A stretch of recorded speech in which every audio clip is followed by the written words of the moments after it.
بسم اللہ الرحمن الرحیم۔ ناظرین السلام علیکم، میں ہوں گل بخشالوی۔ آج کا کالم بعنوان وہ بچہ نہیں تھا، امتحان تھا۔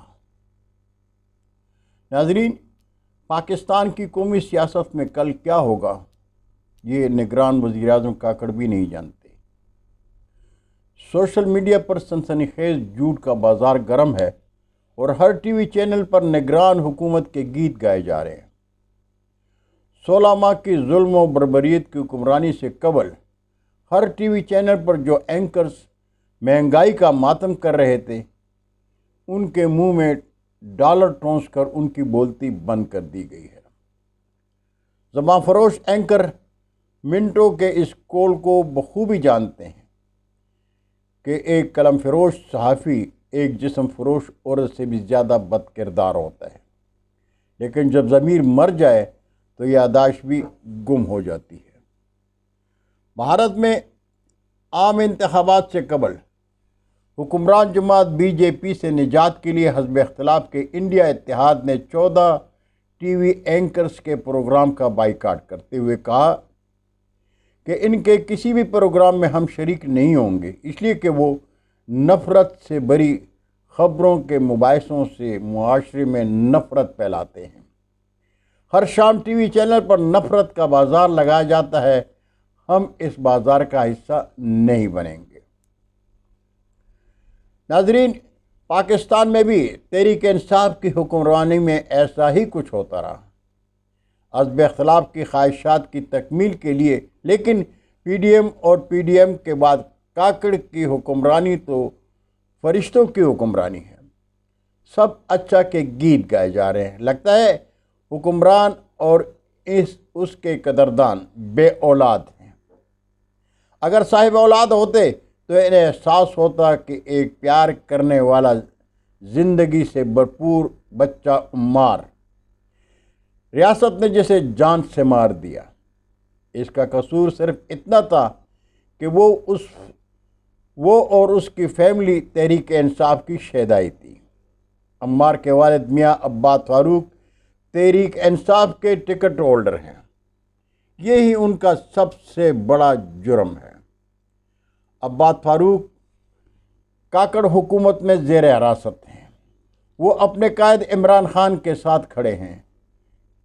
اس سے کہا گیا تم غدار ہو، لیکن اگر پریس کانفرنس کر کے عمران خان کا ساتھ چھوڑ دو تو تم فرشتہ ہو جاؤ گے، لیکن وہ انکاری ہے، اس لیے کہ وہ محب وطن پاکستانی ہے۔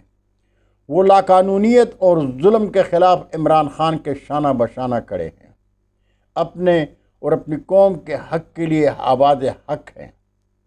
باپ کی گرفتاری پر سراپا احتجاج۔ عمار باپ سے محبت کے غم میں بیمار تھا۔ وہ باپ سے محبت میں تڑپتا رہا، لیکن کسی وردی اور بے وردی والے حکمران کو عمار کے تڑپنے پر ترس نہ آیا۔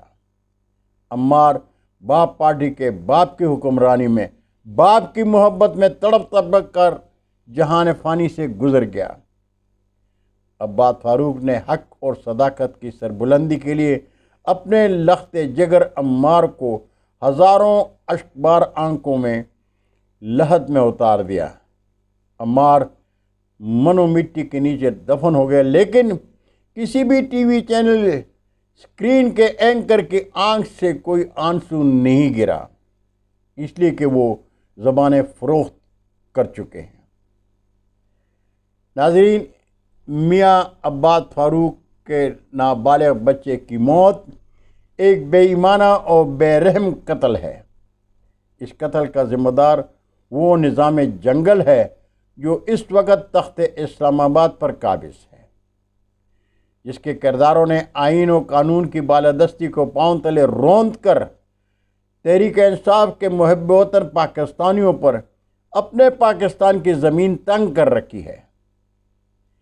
Chief justice of Pakistan, chief of army staff, نگران وزیر اعلیٰ پنجاب اور انسپکٹر جنرل پولیس سے قوم کا سوال ہے، میاں عباس فاروق کے معصوم بیٹے عمار کا قاتل آپ میں سے کون ہے؟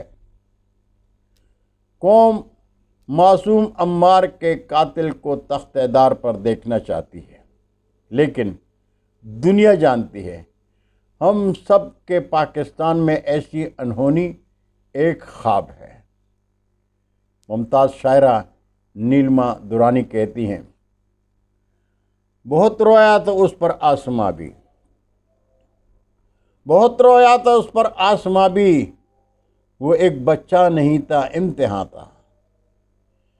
جو سوئے ہیں، جو گونگے ہیں، جو بہرے ہیں، جو سوئے ہیں، جو گونگے ہیں، جو بہرے، وہ ان لوگوں میں ایک چپ کی زبان تھا، وہ ان لوگوں میں ایک چپ کی زبان تھا۔ بہت شکریہ قارئین، بہت شکریہ ناظرین، آج کا کالم آپ کے گوش گزار ہوا۔ انشاءاللہ پھر ملاقات ہوگی، تب تک کے لیے اجازت چاہوں گا۔ پاکستان زندہ باد۔